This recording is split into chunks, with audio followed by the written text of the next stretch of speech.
So welcome everybody to the SoFi Weekly. Shall we talk about our main topics? SoFi?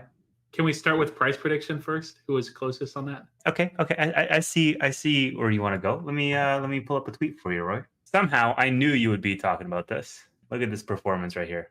7,000 off on members, under 10K, 3 million, 2 million, new product announcement. You can keep your price prediction.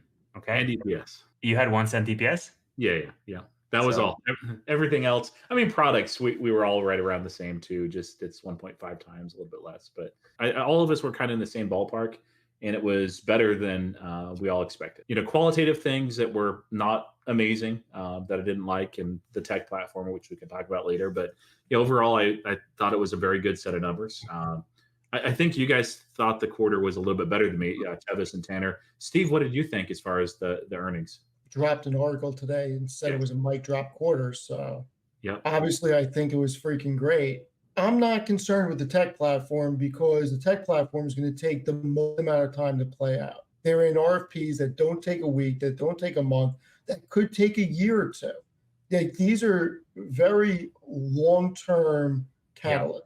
They came in and generated $597 million in net revenue. They came in and generated $138 million adjusted EBITDA. This was a quadruple beat. Okay, they beat on the high end of net revenue, adjusted EBITDA, and net income. Quadruple beat, and guidance for next quarter is so big. This will be the first quarter we get over 600 million, and we're not just getting over 600 million. The high end is 645, and somehow they just beat high ends like it's their job. I mean, this was a mic drop moment for a company that everybody's writing off as a dead company. I'm pretty impressed with the guidance, and I'm shocked it's down. I can tell you 3 reasons why it's down. And of course, beyond the macro. One is, again, just the mood that the market was in this week, and it was looking for an excuse to sell. I didn't think it would hit SoFi as much as it did because I didn't see the reaction or the recession stuff that we're going through. But I knew with SoFi that they would find it, and it's self-inflicted just with their guidance, although they did better as far as giving those parameters, and also with the lending, although the lending was a nice surprise, I thought. And so with those, I thought that was going to be the factor, is that it was going to go ahead and sell down a little bit. And then, of course, with any recessionary concerns, although I didn't think it was going to be like this big of a deal. Because bears always latch onto something with SoFi. It's a diverse enough company that if they're looking for meat hard enough, they'll find a little bit, even if it's stale and dry, they'll latch onto it. SoFi needed something very surprising in order to get a good positive market reaction. For us that have been in SoFi, yes, it beat our expectations, and it was very good earnings beating that, but there were no like, wow, this is amazing, I didn't see this coming type moments. And I think that's what the market in this time. You didn't feel like that off the guidance, though? No. I mean, you didn't feel like that was earnings call? Honestly, man, I think the guidance was my favorite part of this earnings. I made a tweet about this. I said, when they're saying 4 cents, what they really mean is 6 cents. 645 if they come in at 680 million or 675 million, whatever it is. That's compared to 598. Think about that. Let's just say they come in near the high end. Let's just say they come in at 645. The Q4 they're going to be going for around 675 or so. Yeah. So then you extrapolate that out to next year, you can have a year where you get close to $3 billion in revenue. I mean, I think that's more than what most people thought going into this year they could pull off. Next year, you have an opportunity for the tech platform to shine because it'll be enough time for some of these RFPs that they are playing in. I made a tweet essentially saying that it's going to force all analysts to up their price targets. And we just got an analyst from Goldman. This is the price target revisions upward. They had 8 cents for 2024. They moved it up to 11. They doubled their 2025 EPS, and they moved up their 2026 EPS. It's just going to make every analyst look stupid out there, because if you look at what we've already done, 2 cents, 1 cent, 4 cents guidance, that's like analysts what they had for the entire year. That's if they meet their guidance, which we know they're going to beat their guidance. Every single analyst is going to look absolutely dumb if they don't raise their projections upwards after this massive guidance. And when you think about what happened today with unemployment, CME Group is already going gangbusters on a 50 bip cut for September. I mean, there is 69% chance that we don't even get a 25 cut. We're going right to 50. So the housing market, whether it happens this year or next year, is going to be a much different housing market than it is this year. And lending on originations from mortgages is going to skyrocket. And that's going to be incremental revenue coming in for SoFi. Student loans as well. I did a whole post on this maybe a month and a half ago as I was leaving the university I was working for. The student loan interest rates were up so ridiculously. I think the highest I've ever seen. And I know that if you go really far back, then maybe not. But there's fewer players in that market. That's one that I think could grow actually much more rapidly than the housing. Although I prefer the housing. They're just having the collateral of the actual house is nice. But this, if you'll throw this up, Tevis, this is one of those qualitative things that I thought was a nice cherry on top of an already good earnings. And so this was one of those bear arguments. There's a lot of them, but this is probably the most persistent. Is talking about their lending segment. And so specifically as far as loan vintages and what's fair value and what's not, and their loss rate or what they expect to be their loss rate. They've spent some time in previous earnings, at least the last couple before this one, addressing this and in comments in conferences, even with Jim Cramer. But they had this slide and also the next slide as well that they talked about basically the impossibility of having above the 8% cumulative life of loan losses. And of course, they did a great job in the comments as well, talking with the analysts. The call itself was the best one that I've listened to. The other thing I really like too with lending, and I think that's what the market seems to be most focused on for SoFi, they gave very clear parameters of when they would look to start accelerating lending. They talked about the capabilities, what they can push out as well. I really liked hearing that. Plus, I liked seeing them open up that loan book just a little bit in quarter two. That was a nice surprise. Yeah, I mean, the more information that they show, the more slides that they provide, the better it is for us. I think the next step, which is what we've been asking for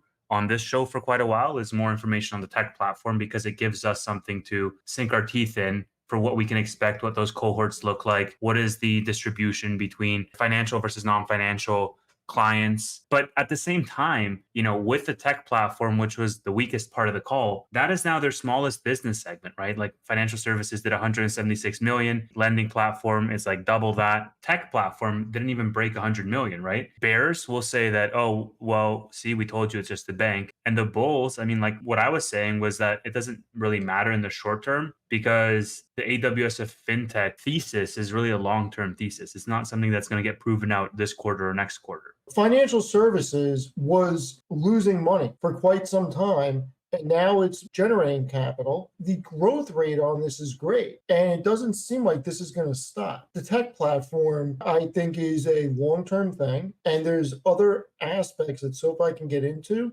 to drive future profitability. I mean, personal lending is still huge.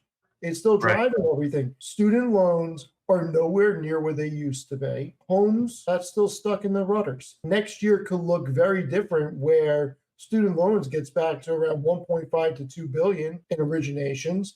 And you could actually see loans crack $1 billion, maybe get to 1.5. Wrapping up the earnings thoughts, I think that you mentioned on the personal loan side of things, the lending segment continuing to see growth, I think, is significant, because not only did management guide for it to be down year over year, like analysts were pricing that in, and the stock took quite a hit because of that. They were saying, okay, well, lending, which was the main bread and butter of this business, is going to be down. And now we're finding out that that's actually not the case. Now they said minimum of 95% of 2023 levels, and we know how they like to sandbag. They like to be conservative.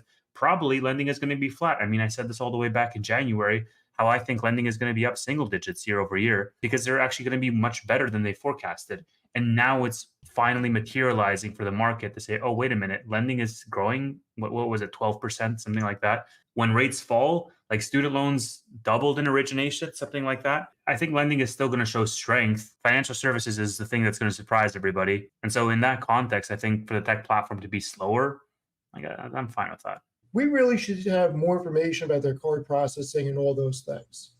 Yeah. Interchange rates, what their is, et cetera, et cetera. It's why I didn't call it an excellent quarter like you guys did. There's a few smaller things too, but it's largely that. Was it 21 or 22% growth year over year? But it's a weaker comp. Again, next quarter, they won't have that luxury. Still very much a black box. No Derek White on earnings. And if they don't want to do that, that's fine. But like we have no information about what's going on. It's basically them copying and pasting the same comments.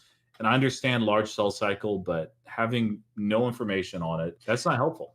Well, actually, Roy, like I think they had fairly easy comps on the tech platform side because Q1 2023 was when we essentially lost current and we saw a huge decline in members. And then Q2, it didn't ramp up. So they were going off a much lower base for Yeah. them to add, additional 7 million to come at 158. I think the tech platform didn't have that high bar on it, 20% year over year growth coming off of really easy comparable period for member additions.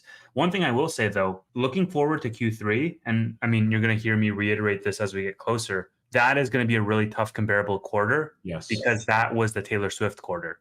And Mhm. so members was 717,000 new additions. And all of a sudden now it's like we have to measure the percentage year over year, Q3 to Q3. I still think they're going to crush it. I think it's going to be a really big year with a lot of catalysts. But if you look at comparable quarters, this is the toughest one, I would say, just because of how big Taylor Swift was last year. It is in member count. For members, And yeah. it was a great quarter 3. The tech platform is really what concerns me and we don't know if it'll accelerate. Like that's the thing. I think lending will some just because of where So guidance is. can we, Financial services will do well, but tech platform, like year over year, might grow at like 12%. worst case scenario with tech, it does nothing past what it does right now. Let's just say that's worst case scenario. And that would be not good. It Mhm. still pays for itself. And into 2025, they were generating around 75 to 80 million dollars in cost savings going on a single core and combining all their platforms onto Technesis. The combination of Galileo and Technesis are allowing past 2025 SoFi to save 60 to 70 million dollars a year in costs on hosting all their stuff and everything else. So even if we don't get what we want to see out of tech on the revenue side, eventually those acquisitions will pay for themselves in cost and the cost savings with SoFi. Even the worst case scenario isn't a horrible scenario because you also get the synergies of being able to roll everything out on your own time frame, how you want to do it, and not have to wait for products to hit the roadmap from a third party. To Roy's earlier point, right? If you want to find something negative, it's a diverse enough business where you always will be able to. Also, because the tech platform is really the multiple expander of how you view this business. You don't have a leg to stand on to say this is not a bank if it doesn't have a tech platform, Oh, if right? the tech platform doesn't come to fruition, this is a financial institution. Exactly. And There's no question about that. My thesis about a hybrid multiple goes out the window. For the hybrid multiple to be achieved, the tech platform has to power more than just SoFi. one thing that they did announce that was huge is 2 new credit cards. And what they said on the earnings call, Anthony Noto basically said credit cards has the potential to be bigger than this entire SoFi business is today. He said, quote, credit card is new and ramping up. Our credit card business by itself can one day be bigger than SoFi's entire business. We launched 2 new credit cards. We'll be testing them slowly over the next couple of weeks. So I there's mean, massive potential there. Credit cards is really small in comparison to their other financial services streams, but they're definitely investing in it heavily. This shows the 2 products. And so you have the SoFi Everyday Cash Rewards, which is 3% cash back on dining, 2% on grocery stores, 1% on everything else. And then the Essentials card, which is just like a basic card for somebody that doesn't have a very good credit for improving that. So doesn't have any surprising fees or anything like that. So good additions. We'll actually see. This is one of those segments, like Steve was mentioning, that financial services in the past was a drag on earnings. Credit cards and the Invest platform are remaining drags. And credit cards, they've given some attention to as far as their comments the last couple of quarters. I don't know that they'll push this out really quickly and rapidly, but given that they have a lot more members and that they can see a lot of their data, I think that they'll be okay here. So it's hard to be much worse than what they've been for credit cards in the past, to be honest. So there's really 2 main sort of discussion topics that I want to stoke here because I think this is interesting. Number one is the quality of the cards. So people are basically saying, just credit card communities, the cards aren't that good. Cards are a joke. Like the benefits aren't that good. They did also take a jab at Robinhood in the call. And then the second thing that I want to touch on as a secondary point is this subscription for SoFi Plus? So maybe we can keep that as a third topic and just dive a little bit deeper into the credit cards. Steve, what did you think of the credit card offerings? I want to see how it plays out. Credit cards worry me a little bit. And it's a great business if you do it right. Look at American Express, Visa, MasterCard. I mean, Amex is just an unbelievable company. I don't expect SoFi credit cards to get to that level, but look, if they do it right, credit cards is a really big thing that can drive new people to SoFi. Because you got to think about it. If you're making your payment through the SoFi app or the SoFi website, and you're not just sending a check when the bill comes, you got to think more and more people are on paperless now. Once again, that's more exposure, getting people into the thing. You're able to push ads to people. You're able to push services to people, show them that you qualify for this. So it's another thing that can potentially really impact exposure, which is very interesting.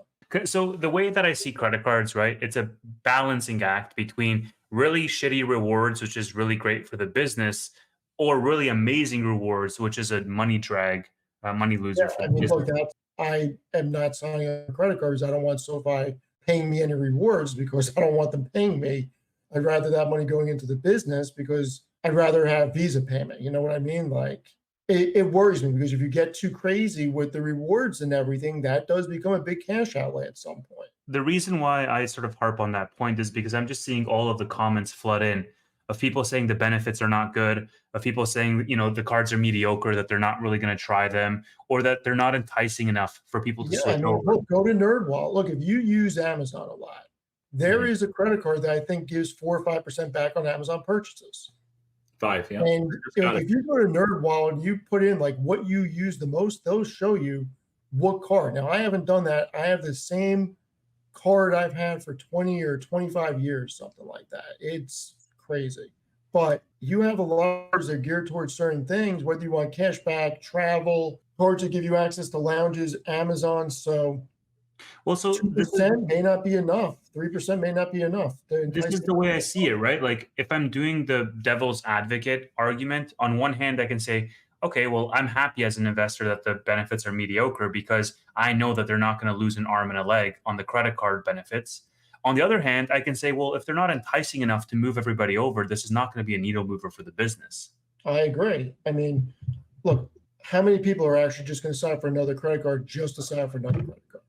I Like the Robinhood card made sense for a lot of people because the rewards were that good. Yeah, that's really my next card. I ended up getting a Alaska Airlines credit card because our old card we've had it a long time. The rewards are just not that great, and we're planning to fly up to Alaska anyway this next year. So that worked out, but we hit that income amount. So ended up this week getting the Amazon credit card just because we spend a lot on Amazon. I'm like, You did get it, Roy? oh yeah, I got it. 200 All right, bucks, so it is 5%, right? 5% Okay. for all Amazon purchases. They have like 3%, I think, on travel and 1% for everything else. How many credit cards do each of you have? Is it 3? Yeah, just 3. Tevis? Hold on. At 3. Okay. So each you have 3. I have 1. I'm just wondering, like, does it make you interested in opening up another credit card? Because when I think about mine, I may not have the greatest rewards. In fact, I know I don't have the greatest rewards, but I've never had an issue with my credit card. And the company that I use, to me, that's worth more than anything. So I've never had an issue. So I don't know. I don't know, man. I don't know I don't really need all of these other credit cards because I'm never going to be churning the rewards. So I'm just going to use one main credit card. And for me, like the Amex is the perfect one for me because it just gives me an all around good benefits. It's good enough for me, right? Like I'm not going to be buying Amazon purchases with my Amazon card and then buying something else like restaurants with the card that prefers restaurants just to like churn a couple extra percentage points. Like I really, it's more hassle than it's worth. Yeah, I mean, look, if I was willing to move my banking stuff over, Robinhood would make a lot of sense for us, but I'm not. You both have seen the benefits of SoFi's card. It's not going to entice you to open a new credit card. It's not going to No, entice you to switch over. So no. are we thinking that this is not as big as the management team thinks it's going to be? Like, who does this appeal to, man? Because like the top FICO score havers, they have their pick of the litter for whatever credit card benefits. Like you get emails in your inbox around promotions. Bottom line is, if anybody is actually going to go to NerdWallet and look for stuff that pertains to them, the SoFi credit card is probably not coming in the top 5. No. So if it's not coming in the top 5, I don't know that this is something that makes a whole lot of sense. The Essentials card might be actually more useful of the two, even though there's not really anything as far as rewards. But somebody with lousy credit that just wants to work on building their credit, maybe they have a smaller limit. Now, if that's what they say that the vision is, to get people that are students and younger people and have that be your starter card, that's a different story. That sounds risky AF to me, though. It does, but it's a different story. I think there's more people that would be willing to do that than try to line this up on a reward versus reward basis, because it can be pretty hard to compete with the Robinhood Gold or a big Amex card that gives you travel, or the Amazon card. Because look, a lot of people use Amazon. I mean, I get packages delivered to me within 12 hours sometimes. It's really hard for me not to use Amazon a lot of the times. And if I was to get another card, it would be an Amazon card. Thank God Noto has a very good relationship with CNBC, or he would never get on. Yeah, I mean, he has Kramer rooting for him. Well, Kramer did ask a great question, actually, this time around. He was just like, why do you think the stock hasn't responded yet to anything that you guys are doing? Basically, in so many words, Noto was like, I really think it's a macro issue that people are just waiting for rates. And then when rates start to come down, then that's when we're going to get a response, which I think is fair to say, especially if we get 50 bips. That's going to be big. See, I would have agreed before this week, but it looks now like the Fed already messed up, which it doesn't shock me. I'm very skeptical of that. I mean, like we all know, like they're going to be late because they always are freaking late. They should have cut, and just, small cut, just this week, but they didn't. The next meeting is going to be for the end of September as far as rate cuts. They can have an emergency meeting, but if they do an emergency cut, that's going to be incredibly bearish. If you look at past cuts, that's one of the reasons why a lot of people get confused, and they look at cuts and they're like, wow, they're really bearish. They're not. It just depends on why the cuts are happening. And if an emergency cut is happening because the world is falling apart, that's pretty bearish versus coming in September. Yeah, maybe 50 basis points. Do you think if the macro is still very unsettled and looking at a recession, that we get a rate cut of 50 basis points in September? Is that putting SoFi as a stock in a good place or not? Jay Powell says I should have cut in July. I'll consider August. Well, so I should have cut in May. I mean, look, unemployment was at 4.1% before. It's up to 4.3%. Every time since 1948 that unemployment has gone up by 1% or more, you have either been in a recession or a recession has immediately followed. People getting laid off and people not having jobs is the worst possible thing for the economy. And Powell and the Fed should be ashamed of themselves, because at the end of the day, they have a dual mandate, and maximum employment is more important than price stability. It just is. I mean, it's ridiculous. They're always late. And to think that we don't have this data, how many people were screaming this for months? The fact that they are not using real-time data, it's 2024. It is a sin. The whole thing should be overhauled. We can see to the penny the U.S. debt clock and the military-industrial complex budget move to the penny every second of every day. It's all on real time. You're telling me the Fed didn't have access to this information? I'm not buying that. But look, the bottom line is that they messed up again, and this is not good, because the carrying cost on debt is more expensive, and you just put it in a position where more companies are laying people off. Intel's cutting 15,000 jobs. More companies are laying off. That's not good. Like, you need lower rates so smaller and medium-sized businesses can actually borrow capital to expand. If the macro continues this way, that it's looking like recession, more unemployment, will those 50 basis points of cuts in September be bullish or bearish for SoFi as a stock? I don't think they're going to go 50 bips. Because if they do, they're basically admitting that they were wrong and late. And I don't think they want to admit that. And also, the other reason why they're late is because even if they cut 25 bips on Wednesday, it wouldn't have showed up in this data, so it wouldn't have mattered. They needed to cut in May, is when they needed to cut. You didn't have to cut in March, but you should have cut in May. Because you could have set the stage for multiple cuts this year, but they didn't. And now, if they do anything more, after playing the data dependent and the conservative card for so long, if they do 50 bips out of the gate, it's going to look like something is really wrong. Yeah. Yeah. I think that's going to be heavy handed. Do we think that it's going to be August or September, or like, what do we think? 25, I 50? don't think that they're going to do an emergency cut in They're not August. That's an even worse message. That would be the worst mistake that they could do. It's actually better to just let things melt down and just do 50 basis points in September. But it might be 25.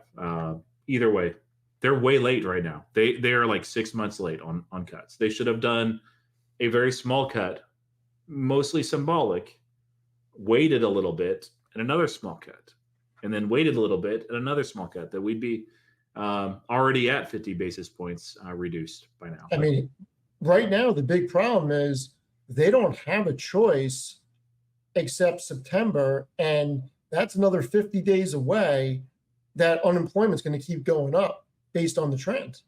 I mean, look, the flip side of this is that this makes Anthony Noto look like a freaking genius because he was, I mean, even recently in the CNBC interview with Jim Cramer and on the earnings call, he basically mentioned we're going to see what the Fed does at the end of this week, but we're remaining conservative. You know, we're looking at the unemployment numbers very carefully, and then we can adjust accordingly for our lending segment depending on what the macro is going to be. So I know it sucks for us to have them be so damn conservative and for us to always add a premium to whatever their sandbags numbers are. But this is the flip side of that situation where if it actually is as bad as they think it's going to be, then we're still covered because they're still going to meet all of that, you know, guidance and then some. I'm okay with them being conservative. I am more, and I have time. Like, I don't need as much as everybody wants to see this at a different price point.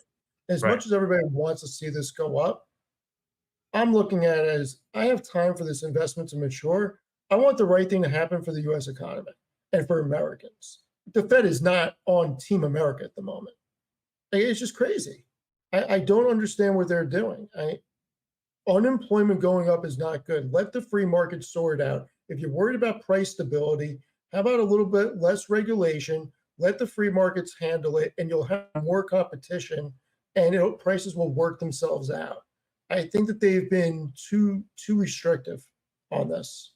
So 78% chance That can't be. of a I 500. just looked at an hour ago, was much different.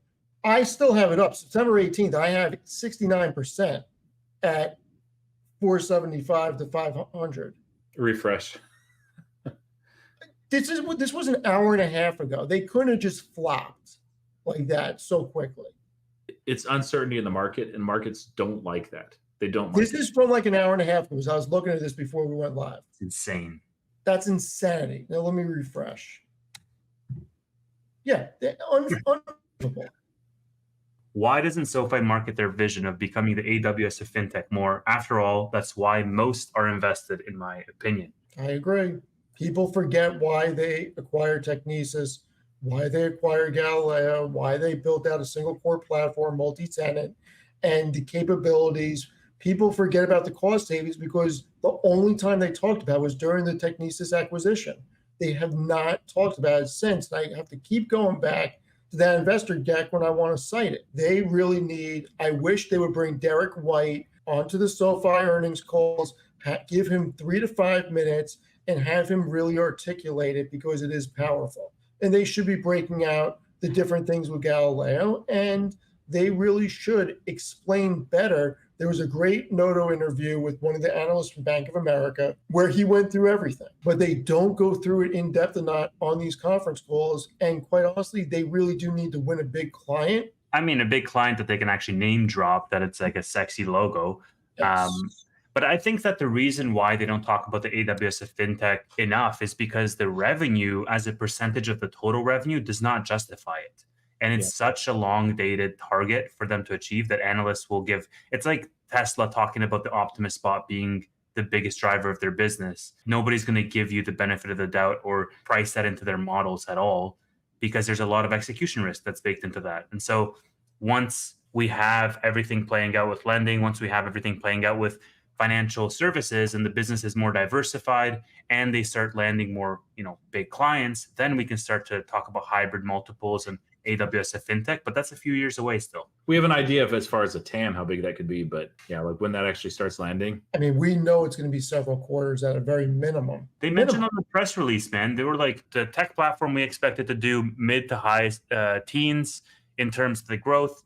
And then they said something on the press release. It was actually like written down, like, keep in mind that this thing, it takes multiple quarters, not months or weeks for us to land these big deals. People need to pair their expectations, I think, for that. But keep in mind, SoFi does not control the timeline of another company's RFP. Yeah, but it would be nice if they at least gave us some clues onto how It long. would be very much appreciated if they gave us more insight to what's going on. But we've talked about that before, so no need Yeah. to beat around, beat a dead horse. Yeah. But I mean, look, there's things that they can go after. I think they need a new investment map out. I mean, I really think they need to overhaul some of those things. And to me, business is the big thing they should be going after right now. Everybody, thank you so much for joining. And admit it, this was a much more fun stream without Tannor. See you all later. Any last words from you, gentlemen? Peace.